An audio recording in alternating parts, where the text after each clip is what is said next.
Ele tinha aquele personagem carrancudo. Era só um personagem. Que é só personagem. Mas a história do Pedro é uma história que devia virar um filme. Por quê? Ele era encantador, o Pedro. E é uma pessoa que se informou os filhos médicos Sim. e tal, tudo através do trabalho dele, né? Pedro de Lara, ele Pedro de era Lara, um né? dos meus melhores amigos. Assim, uma pessoa que eu tive que dar a notícia dele, para mim foi uma... Eu estava no ar, alguém me falou no ponto, acabamos de receber a notícia do Pedro de Lara, estava na Band, sabe? E eu fiquei muito mal para dar notícia, assim como foi da Elka, se foi da Hebe, porque eu falo assim, a gente tem uma carreira, a gente tem uma estrada, né, que a gente vai percorrendo, né, em cada profissão, né, e aparecem uns anjos na vida da gente, né, de vez em quando. Nesse corte do Que Troço É Esse, Leão Lobo, o rei da fofoca, conta a história de vida emocionante de Pedro de Lara, seu companheiro de júri no show de calouros do Silvio Santos. Leão Lobo ainda fala sobre como o Silvio Santos era nos bastidores e conta várias histórias do saudoso dono do SBT. Não se esqueça de se inscrever no canal, ativar o sininho das notificações e deixar o seu gostei. Agora vamos pro corte. Você, então, no meio artístico, você fez muitos amigos, muitas pessoas que você... E relacionamento também, né? Que você teve com a Hebe, a amiga, a Elke, o Pedro. Você citou o Pedro de Lara, ele era um dos meus melhores amigos. Assim, uma pessoa que eu tive que dar a notícia da morte dele, para mim foi uma... Eu estava no ar, alguém me falou no ponto, acabamos de receber a notícia da morte do Pedro de Lara, estava na Band, sabe? E eu fiquei muito mal para dar notícia, assim como foi da Elka, se foi da Hebe, porque foram amigos muito, muito queridos, muito próximos, assim. Ele tinha aquele personagem carrancudo. Era só um personagem. Que é só personagem. Mas a história do Pedro é uma história que devia virar um filme. Por quê? Ele era um garoto de 7 anos, em Bom Conselho de Papacaça, que era uma cidade lá do Recife, lá de Pernambuco. E ele só tinha a mãe, ele não conhecia o pai. E aí um dia ele chegou, ele vendia coisas na rua, essa coisa para ajudar a mãe. Aí um dia ele chegou com 7 anos de idade, a mãe estava caída morta no chão. Que era uma espécie de uma taperinha que eles moravam e tal. E aí ele ficou desesperado, as pessoas ajudaram a enterrar e tal, e as pessoas ficaram com pena e começaram a dar restos de comida para ele. Porque não tinha mais a mãe para fazer comida e tal. Então ele ficou vivendo assim um tempo, até que ele percebeu que ele ia morrer se ele continuasse daquele jeito, que ele precisava fazer alguma coisa. Então ele pegou as trouxinhas dele, amarrou, foi para a estrada e falou, vou para o Rio de Janeiro, que ele ouvia falar do Rio de Janeiro. Ele falou, vou para o Rio de Janeiro para poder sobreviver. E foi andando, foi pedindo carona, acho que ele chegou aqui com uns 11 anos de idade. Entendeu? Aqui, lá no Rio de Janeiro. E aí, quando ele olhou a cidade, ele disse que ficou apavorado, que ele não sabia o que fazer. Aí ele viu um cara vendendo um negócio, uma caixinha assim na rua, numa praça. Aí ele falou, o senhor me ensina a vender isso, eu ajudo o senhor. E aí o homem falava assim, chamava laracha, que era uma mistura de casca de laranja, que eles moíam e misturavam com açúcar, faziam um doce. E aí ele vendia aqui. E aí ele disse que ajudava o homem a fazer e tal, e vendia. Até que um dia ele começou a ele próprio fazer e vender, né? Porque o homem pagava muito pouco para ele e tal. E aí ficou vendendo. O apelido dele, inclusive, virou Laracha, por causa do ele dizia. E que vivia assim, o Rapa vinha toda hora, eles tinham que sair correndo, fugir, levava porrada da polícia, aquela coisa toda. E foi crescendo assim. Até que um dia, ele vendendo o tal do doce, ele viu um cara vendendo decifração de sonhos. O cara falava... Aí ele falou, o senhor me ensina? Aí eu ajudo o senhor. E aí o cara ensinou ele a decifrações, deu segredos, né? E aí ele ficou na praça também. Aí ele criou a sua própria banca e começou as decifrações. Até que um dia o Chacrinha... Não, aí um cara da Rádio Tupi do Rio passou e falou, gente, esse cara é genial. Né, vou levar ele para fazer um programa na Rádio Tupi. E levou ele para fazer um programa de manhã cedinho na Rádio Tupi, decifrando sonhos. E ele já, daquele jeito maluco dele e tal. E ele foi criando esse personagem, né? E falava dos sonhos e tal. Até que um dia o Chacrinha foi visitar a Rádio Tupi, viu, olhou pelo vidro assim, falou, quem é esse maluco ali? Falou, é o tal que fala de sonhos, Pedro de Lara e tal. Aí ele falou, quero esse cara é chacriniano. E levou ele pro júri, e aí... então ele começa no Chacrinha. Exatamente. Aí era uma coisa impressionante essa história. Sim, é interessante. Né? Eu ficava muito encantado, e ele contava, ele se emocionava cada vez que contava. Inclusive, ele disse que muitas vezes ele ficou no calabouço de uma delegacia, ele era preso, ele ficava no calabouço, apanhava, e ficava lá um tempo preso, depois soltavam e tal. E depois que ele ficou famoso, um dia ele encontrou o cara, que era o Que batia nele. carcereiro, que batia nele. E o cara falou que era fã dele. Ele falou, ah, é? Ele bateu muito. Então, tinha um monte de história, assim. Ele ficava contando. Então, ele era encantador, o Pedro. E é uma pessoa que se informou os filhos médicos e tal, tudo através do trabalho dele, né? Ele tinha uma frase que ele falava no show de calor disso daí, que pais feios formam filhos bonitos, né?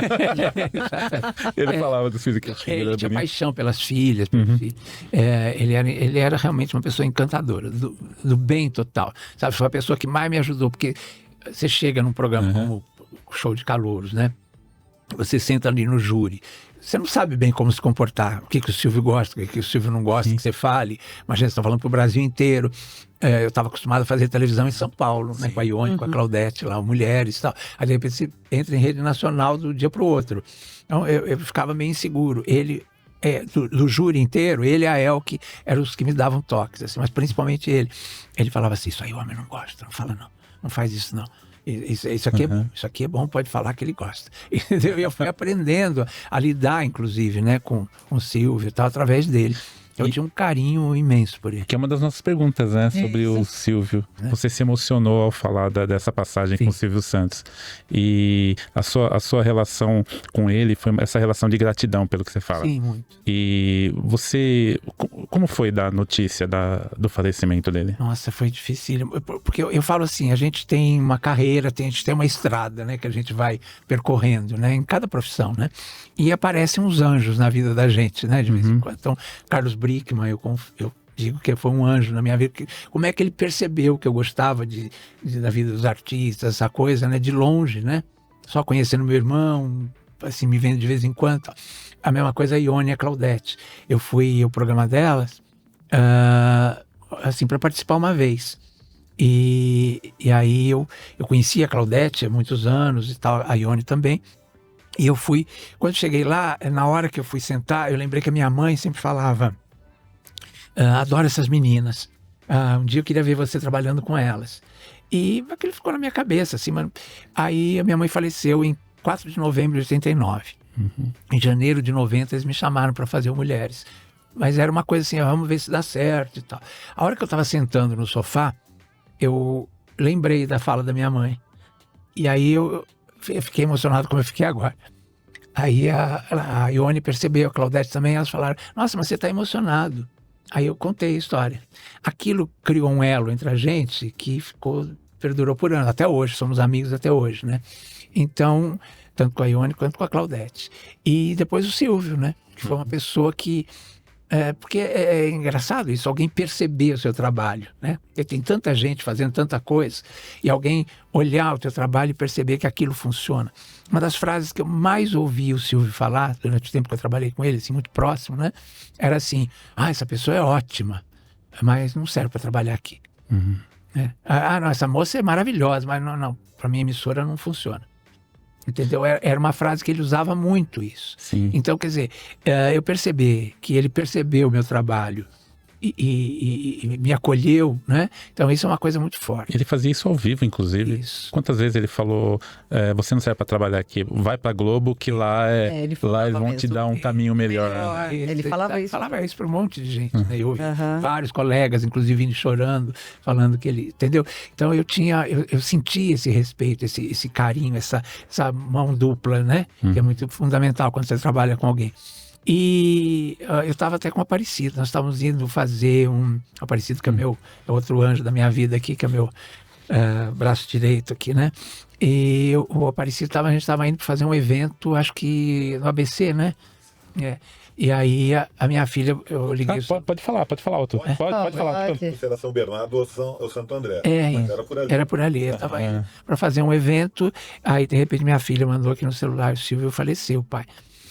Eu entrei, eu fui pro camarim, pedi para ir pro camarim e comecei a chorar lá, porque eu não conseguia elaborar aquilo. Então teve um tempo, tiveram que atrasar o evento e tal para poder começar a falar. Foi diferente de outras vezes que eu estava no ar, por exemplo, da Elke estava no ar, do Pedro estava no ar, da Hebe foi no fim de semana, daí eu só fui falar na segunda-feira e tal, né? Eu já estava, que eu fui ao velório, tudo da Hebe. Agora do Silvio foi uma coisa assim, muito impactante, porque eu estava chegando para trabalhar, para apresentar um evento super divertido, alegre, um desfile e tal. E, de repente, você ter que lidar com aquilo é muito... Porque é como se fosse uma pessoa da família mesmo. Convivi tanto tempo com ele, com tanta intimidade, porque você tinha que ter essa troca, né? Porque senão não... Você sabe que minha avó, ela tinha uma frase que ela falava, minha avó já era bem velhinha, isso é final dos anos 80, anos 90, né? E ela olhava o programa do Silvio Santos e ela falava assim, eu vou comprar tal produto porque o Silvio Santos falou que é bom. E se o Silvio Santos falou que é bom, ele tinha uma credibilidade com as pessoas. E pelo que você está falando, ele tinha também, ele era a mesma coisa, essa credibilidade fora. Era respeito, as pessoas falam muito, né, do seu Manuel de Nóbrega, que o seu Manuel de Nóbrega era pisciano como eu, se emocionava muito fácil. Emociona fácil.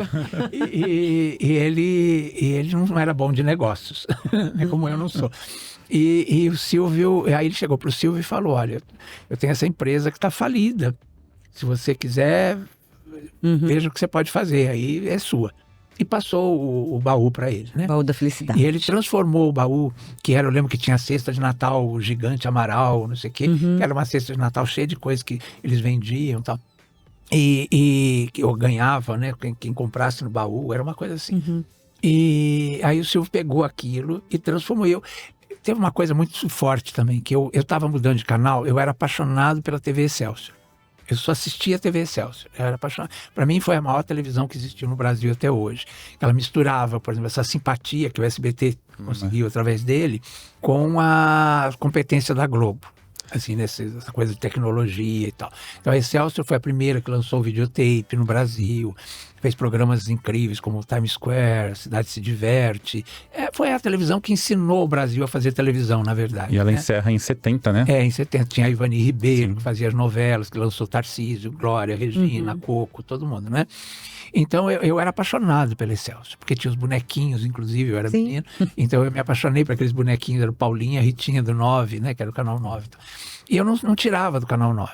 E aí, aquele dia, acho que estava passando algum desenho que eu não estava gostando, alguma coisa assim, domingo de manhã, eu mudei de canal. A hora que eu mudei de canal, passei pela TV Paulista, que era uma emissora praticamente que ninguém via, era a menor audiência da época, né? E aí eu passei e vi um rapaz com uma voz bonita, elegante, falando, e ele fazendo um acordo com as meninas do auditório. Tinha uma cerquinha de madeira, era ali na Rua das Palmeiras, onde depois eu trabalhei muitos anos também. E era um auditório ali, ele falando, fazendo um acordo. E era o Silvio, isso nos anos 60, 63, eu acho. E aquilo me encantou, eu fiquei olhando aquele homem falando daquele jeito, falava muito bem, e com aquela voz bonita, e ao mesmo tempo fazendo aquele acordo, olha, vocês vão ser minhas colegas de trabalho, e se vocês me ajudarem, eu comprei 2 horas nessa emissora, que é muito barata, que era a mais barata que tinha. Eu achei aquilo tão verdadeiro. Ele tinha magnetismo, né? Que era essa coisa mesmo de sagitariano, né? Que sagitariano vai direto na verdade, né? Ele está sempre buscando a verdade. E o Silvio tinha essa coisa muito direta e reta. E ele falando assim, olha, se vocês me ajudarem, eu vou dar muitos prêmios para vocês também. Então, eu vou comprar mais horários nessa emissora que é barata e vou aumentando o tempo do programa e vou dando mais prêmios para vocês, não sei o quê. Ou seja, ele estava fazendo um acordo ali, né? Com aquelas meninas do auditório e tal. Eu achei aquilo tão maluco e tão interessante e parei e fiquei olhando. Imagina um menino de 8, 9 anos, sei lá, eu parei e fiquei ali encantado com aquilo. A minha avó, eu entrava na cozinha, a minha avó falava assim, ele falava assim, boa tarde, dona de casa, estou chegando, não sei o quê. Aí ela falava assim, tão educado esse moço, ele parece que ele está aqui na cozinha com a gente. Aquilo me marcava muito. Aí o dia que eu conheci o Silvio, esse dia em 81, quando eu fui fazer o Troféu Imprensa, que eu vi o Silvio de perto, parecia que eu estava vendo um ser de outro planeta. E, inclusive, isso que eu queria te perguntar, a minha irmã trabalhou na Jequiti. Né? E ela conheceu o Silvio, né? Ela conheceu assim, ele vinha lá, né? Cumprimentar as pessoas. Ela falou assim pra mim, falou, a energia dele é diferente. É diferente. Ele tem o magnetismo dele é diferente das outras pessoas. Todo mundo tinha essa sensação quando chegava perto dele. Entendeu? E ele era muito direto. Ele olhava, ele falava, você engordou, hein? Faça coisa de cuidar disso. Isso aqui não é bom para televisão, para o vídeo. Sabe? Ele não falava assim, não ensinava ninguém. Ele dava... Isso aí que você falou não é bom. Não fala mais. Sabe? Então, olha, isso aí que você falou muito bom. Um dia eu estava na...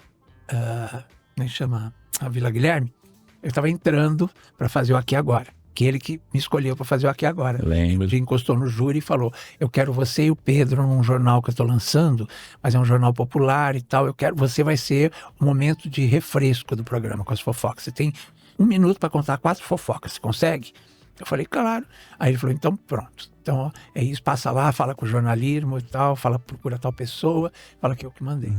E a mesma coisa ele fez com o Pedro. O Pedro não se deu bem, que era para fazer um negócio dos aposentados e tal. Aí ele acabou botando um outro ator lá para fazer. E eu acabei ficando. E aí um dia eu estava já fazendo Aqui Agora, eu estava entrando para fazer o Aqui Agora, que era ao vivo. E aí, final de tarde, o Silvio vinha vindo no corredor. Aí ele olhou e falou assim, muito bom isso que você está fazendo no Aqui Agora, viu? É isso mesmo que eu queria, tá? Perfeito. Passou, daí a pouco ele voltou e fez, desculpa, só uma coisa. Você está usando umas gravatas borboletas, que ele mandou usar smoking, que eu achava esquisitíssimo. Eu às 6 da tarde eu uso smoking, assim, né? Mas ele queria, então... O patrão mandou. Aí eu cheguei, ele falou assim, sabe aquelas gravatinhas borboletas que você está usando? Usa só vermelha. E passou e foi embora. Eu cheguei no camarim e falei para Dona Páscoa, o Silvio falou para usar só gravatinha vermelha. É? Catou todas as outras, amarrou num saco plástico, jogou na gaveta, as vermelhas estão aqui, ó. Sabe que até hoje eu passo na rua, as pessoas falam assim, eu lembro tanto de você, mas que agora com aquela gravatinha vermelha. Virou uma marca a gravata. Ele sabia fazer essas coisas, entendeu? Isso que era legal, porque ele era um dono de televisão, mas que sabia o que era televisão, o que funcionava, o que não funcionava, né? Ele amava aquilo. Me encantava. Né? E eu sou muito assim, de prestar atenção. Fico quietinho no meu canto, mas presto muita atenção. E eu lembro que eu vi ele se relacionando com as outras pessoas. Aquilo me ensinava também, né? Porque o jeito como ele falava, às vezes até bravo com alguém, eu entendi por que ele fez, entendeu? Então isso acho que me ensinou muito, né, a fazer televisão. Aquilo que funciona, aquilo que não funciona, porque ele sabia muito, né? E ele passava isso. Muito obrigado por ter ficado comigo até o final desse vídeo. Não esqueça de se inscrever no canal, ativar o sininho das notificações e deixar o seu gostei. Todo dia tem um corte novo pra você. Dá uma olhada no canal, tem muita coisa legal já. Até amanhã.